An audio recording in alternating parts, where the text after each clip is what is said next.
കണ്ണുടയ വള്ളലാരുടെ മഹാഗുരു തിരുജ്ഞാനസംബന്ധരാണ്. അതുകൊണ്ട് ജ്ഞാനസംബന്ധരുടെ ജീവിതത്തെയും അദ്ദേഹം എഴുതിയ തേവാരങ്ങളെയും നാം ദിഗ്മാത്രമായി അറിയേണ്ടിയിരിക്കുന്നു. തിരുജ്ഞാനസംബന്ധരാണ് വള്ളലാരെ കണ്ണുടയ വള്ളരാക്കിയത്. കണ്ണുടയൻ എന്നാൽ ദിവ്യദൃഷ്ടിയുള്ള ജ്ഞാനി എന്നർത്ഥം. അതായത് നെറ്റിയിലെ മൂന്നാം കണ്ണ് തുറന്നവൻ. ശിവൻ്റെ തൃക്കണ്ണ് എപ്രകാരമാണോ തുറക്കപ്പെടുന്നത് അതേപോലെ ജ്ഞാനിയായ തിരുജ്ഞാനസംബന്ധരുടെ ദിവ്യസ്പർശത്താൽ മൂന്നാം കണ്ണുടയ വള്ളലാരുടെ തുറക്കപ്പെട്ടു. അതോടെ അദ്ദേഹത്തിന് ദിവ്യജ്ഞാനം ലഭിച്ചു. ഈ ദിവ്യജ്ഞാനം തിരുജ്ഞാനസംബന്ധരിൽ നിന്നാണ് കണ്ണുടയ വള്ളലാർ സ്വീകരിച്ചത്. അതായത് മഹാജ്ഞാന പ്രവാഹമായ തിരുജ്ഞാനസംബന്ധരുടെ തിരുവായ്മൊഴികളാണ് കണ്ണുടയ വള്ളലാർ ഒഴിവിലൊടുക്കത്തിൽ സംഗ്രഹിച്ചിരിക്കുന്നത്. അതുകൊണ്ട് വളരെ ദിവ്യമായ ഒരു ഗ്രന്ഥമാണ് കണ്ണുടയ വള്ളലാരുടെ ഒഴിവിലൊടുക്കം. പരമമായ ജ്ഞാനത്തിൻ്റെ പരമമായ പ്രകാശമാണ്. ശരിക്കും സ്വയം ജ്യോതിയാണ് ഇവിടെ കണ്ണുടയ വള്ളലാരുടെ ഈ മഹത്തായ ഒഴിവിലൊടുക്കം എന്ന കൃതി. ഒരുപാട് മഹായോഗീശ്വരന്മാർ അവർക്ക് തിരുജ്ഞാനം ലഭിക്കാതെ, അതായത് പരിപൂർണമായ അരുള് ലഭിക്കാതെ കഷ്ടപ്പെട്ടപ്പോൾ അവർക്ക് തിരുഅരുളായി നിത്യപ്രകാശം ചൊരിഞ്ഞത് കണ്ണുടയ വള്ളലാരുടെ ഈ പ്രധാനപ്പെട്ട കൃതിയായ ഒഴിവിലൊടുക്കമാണ്. അപ്പോൾ ഒഴിവിലൊടുക്കം മാത്രം ഒരാൾ മനനം ചെയ്താൽ മതി. അയാൾക്ക് ഈ മൂന്നാം കണ്ണ്, തേർഡ് ഐ എന്ന് പറയുന്ന ഈ ജ്ഞാനദൃഷ്ടി തുറക്കപ്പെടും. അങ്ങനെ അതിശ്രേഷ്ഠമായ മൂന്നാം കണ്ണ് തുറന്ന് കിട്ടുന്ന ഒരു മഹാഗ്രന്ഥത്തെക്കുറിച്ചിട്ടാണ് നാം ഇനി കാണാൻ പോകുന്നത്. അപ്പോൾ അതിനു മുമ്പാണ് നാം തിരുജ്ഞാനസംബന്ധർ ഈ മഹാതൃക്കണ്ണ് നമുക്ക് നൽകാൻ വേണ്ടിയിട്ട് കണ്ണുടയ വള്ളലാരുടെ ഒഴിവിലൊടുക്കത്തിലൂടെ നമ്മിലേക്ക് പ്രവേശിക്കുന്നത് എന്ന് മനസ്സിലാക്കുക. തിരുജ്ഞാനസംബന്ധർ ജനിച്ചത് തമിഴകത്തെ ശീർക്കാഴിയിലാണ്. ശീർക്കാഴിയുടെ മറ്റൊരു പേര് ബ്രഹ്മപുരം എന്നാണ്. ശീർക്കാഴിക്ക് ബ്രഹ്മപുരം എന്ന പേര് വരാനൊരു കാരണമുണ്ട്. അവിടുത്തെ ബ്രാഹ്മണർ നിത്യവും യാഗം ചെയ്യുമായിരുന്നു. അതേപോലെ ശീർക്കാഴിയിൽ നിന്ന് എപ്പോഴും വേദമന്ത്രങ്ങൾ ഉരുവിട്ട് ഈ ബ്രാഹ്മണ ശ്രേഷ്ഠന്മാർ ആ പ്രദേശമാകെ ദിവ്യമായ ശിവജ്ഞാന ബോധം കൊണ്ട് നിറച്ചിരുന്നു. ചേക്കിഴാർ പറയുന്നത് അവിടുത്തെ മരങ്ങൾ പോലും ശിവയാഗം ചെയ്തിരുന്നു എന്നാണ് പറയുന്നത്. രുദ്രം നിരന്തരം ചൊല്ലിക്കൊണ്ടിരുന്ന ഒരു സ്ഥലമാണ് ഈ ശീർക്കാഴിയിലെ തിരുത്തോണിയപ്പൻ്റെ ദേവാലയം. തിരുത്തോണിയപ്പനെ അവർ തുമ്പപ്പൂക്കൾ അർച്ചിച്ചാണ് നിരന്തരം പൂജിച്ചിരുന്നത്. അതേപോലെ പാലഭിഷേകം ചെയ്യുമായിരുന്നു. എപ്പോഴും രുദ്രം അവിടെ നിന്ന് ഉയർന്നു പൊങ്ങുമായിരുന്നു. രുദ്രമന്ത്രങ്ങൾ അവിടെ നിന്ന് ഉയർന്നു പൊങ്ങുമായിരുന്നു. അങ്ങനെ ദിവ്യമായ ശിവജ്ഞാനബോധം നിറഞ്ഞ് കവിയുന്ന ഒരു പ്രദേശമാണ് ബ്രഹ്മപുരം എന്ന ഈ ശീർക്കാഴി. ആ ശീർക്കാഴിയിൽ ശിവപാദർ എന്ന് പറഞ്ഞ ഒരു വേദജ്ഞൻ ജീവിച്ചിരുന്നു. ഇദ്ദേഹത്തിൻ്റെ ഭാര്യയുടെ പേര് ഭഗവതിയാർ എന്നായിരുന്നു. രണ്ടു പേർക്കും ദീർഘകാലമായിട്ട് കുഞ്ഞുങ്ങളൊന്നും ഉണ്ടായിരുന്നില്ല.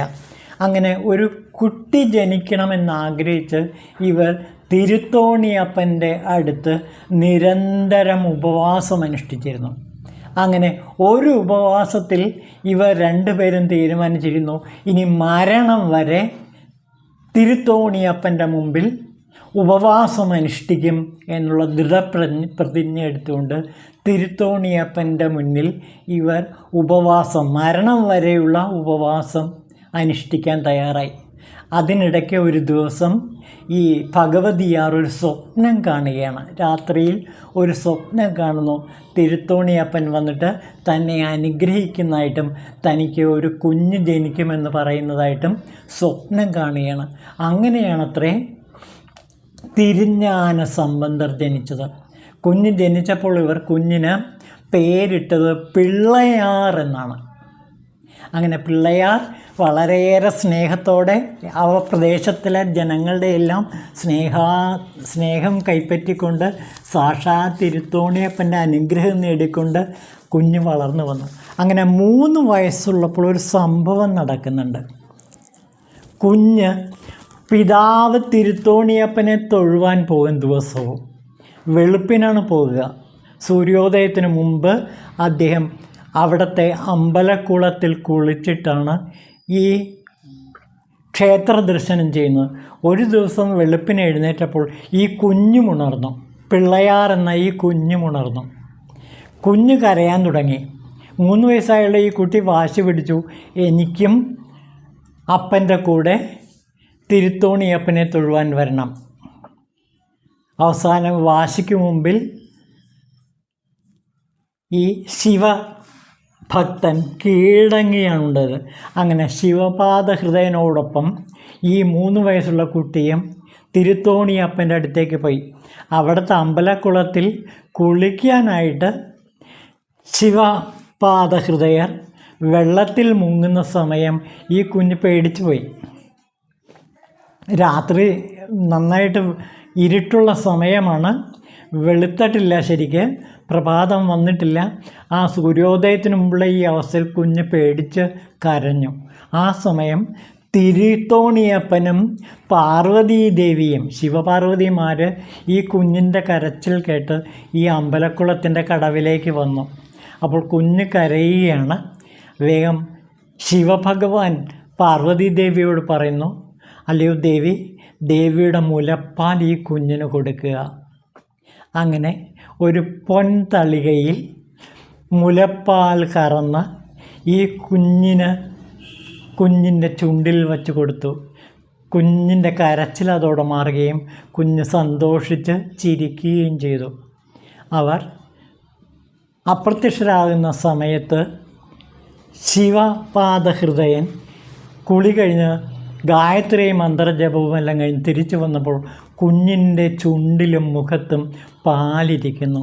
ആരാണ് നിനക്ക് ഈ പാല് തന്നത് എന്ന് ചോദിക്കുകയാണ്. അപ്പോൾ ഈ 3 വയസ്സുള്ള പിള്ളയാർ എന്ന കുട്ടി ആകാശത്തിലേക്ക് വിരൽ ചൂണ്ടിയിട്ട് ഒരു തേവാരം പാടുന്നു. 11 പാട്ടുകളുള്ള ഒരു തേവാരം പാടുകയാണ്. നമുക്ക് ആ തേവാരം ഒന്ന് നോക്കാം. ആ തേവാരം ആരംഭിക്കുന്നത് ഇങ്ങനെയാണ്.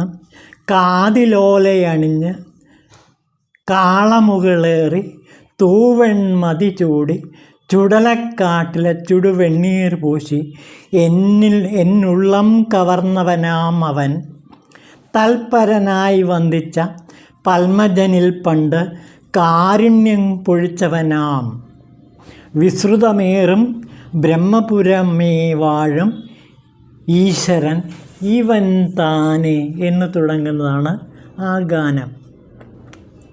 ഇതിൽ 8ാമത്തെ പാടലിൽ ശക്തനായ രാവണൻ അവിവേകത്തോടെ കൈലാസം പൊക്കാൻ ശ്രമിക്കുമ്പോൾ ഭഗവാൻ പെരുവിരൽ ഊന്നി അവൻ്റെ കൈകളെ കൈലാസത്തിനടിയിൽ ഞെരിക്കുന്നതും പിന്നീട് രാവണൻ്റെ മധുരമായ സാമവേദാലാപനത്തിൽ ഭഗവാൻ പ്രസാദിക്കുന്നതും വർണ്ണിക്കുന്നു.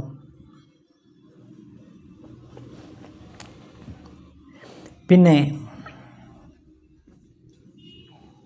വാത്സല്യനിധിയായ അമ്മയെപ്പോലെ പാർവതീദേവി എടുത്ത് കെട്ടിപ്പിടിച്ച് എന്നെ ഇതാ നുകരുന്നു.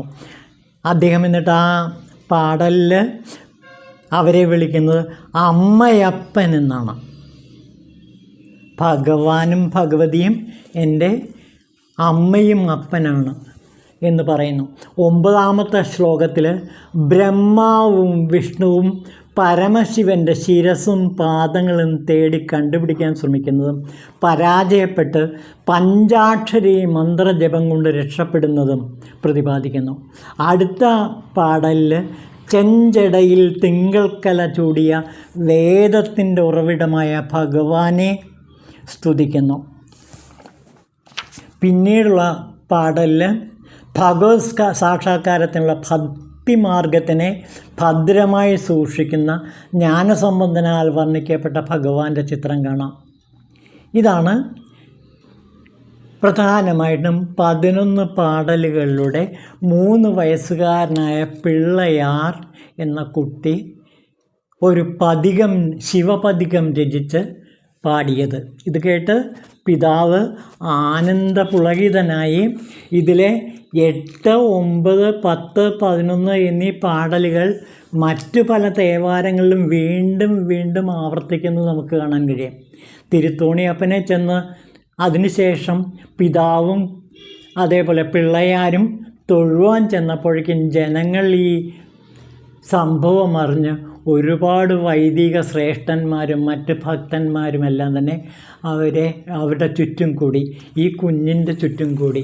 അങ്ങനെ അന്ന് മുതൽ ഇദ്ദേഹം ജ്ഞാനസംബന്ധർ, അതായത് പാർവതീദേവിയിൽ നിന്ന് ജ്ഞാനാമൃതം നുകർന്നതുകൊണ്ട് ഈ കുഞ്ഞിനെ ജനങ്ങൾ, ആ ഭക്തന്മാർ അന്ന് മുതൽ ജ്ഞാനസംബന്ധർ എന്ന് വിളിക്കാൻ തുടങ്ങി.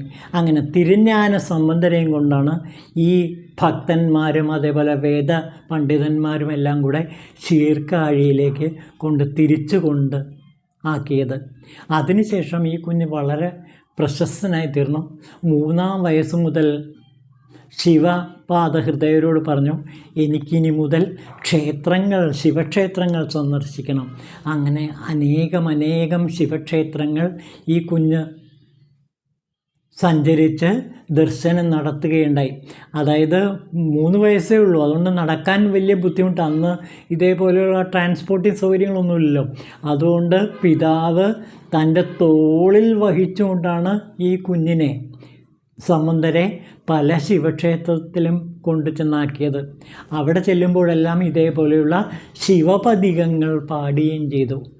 അങ്ങനെ അദ്ദേഹം ബാലയോഗി എന്ന പേരിൽ പ്രശസ്തനായി തീർന്നു. വളരെ കുറച്ച് നാളെ ജീവിച്ചിരുന്നുള്ളൂ എങ്കിലും അതിനിടയ്ക്ക് അനേകായിരം പാടലുകൾ നിർമ്മിച്ച് തേവാരങ്ങൾ സ്തുതിച്ച് ശിവനെ പ്രകീർത്തിച്ചുകൊണ്ടേയിരുന്നു. ഇതെല്ലാം ശരിക്കും സാക്ഷാത്കാരം ലഭിച്ച ഒരു ജ്ഞാനിയിൽ നിന്നുണ്ടായ തിരുമൊഴികളാണ്, തിരുവായ്മൊഴികളാണ്. അതുകൊണ്ട് ഈ തിരുവായ്മൊഴികളിൽ കുറേയൊക്കെ നമുക്കിന്നും കിട്ടാനുണ്ട്. ആദ്യത്തെ 3 തിരുമുറകളിൽ ഈ പാടലുകൾ, ഈ തേവാരങ്ങൾ നമുക്കിന്ന് കിട്ടിയിട്ടുണ്ട്. അത് കുറച്ച് ഭാഗം മാത്രമേ കണ്ടു കിട്ടിയുള്ളൂ, ബാക്കിയെല്ലാം നഷ്ടപ്പെട്ടു പോയി. നമ്മുടെ ദുരന്തമെന്ന് പറയട്ടെ. എന്നാലും കുറേയെല്ലാം പദ്യങ്ങൾ കിട്ടിയിട്ടുണ്ട്. അതിൽ തോടുടയ ചെവിയൻ എന്നുള്ള ആ 3-ാമത്തെ വയസ്സിൽ ആ അമ്പലക്കുളത്തിനരികിൽ നിന്ന് ശിവപാർവതിമാരെ ആകാശത്ത് ചൂണ്ടിക്കാണിച്ചുകൊണ്ട് പാടിയ ആ പദ്യം നമുക്കിപ്പോഴും കിട്ടിയിട്ടുണ്ട്. അതിലെ 4 വരികളാണ് ഞാൻ നേരത്തെ ഉദ്ധരിച്ചത്. അതിന് തമിഴ് മൂലവും കൂടെ വേണമെങ്കിൽ നമുക്ക് നോക്കാം.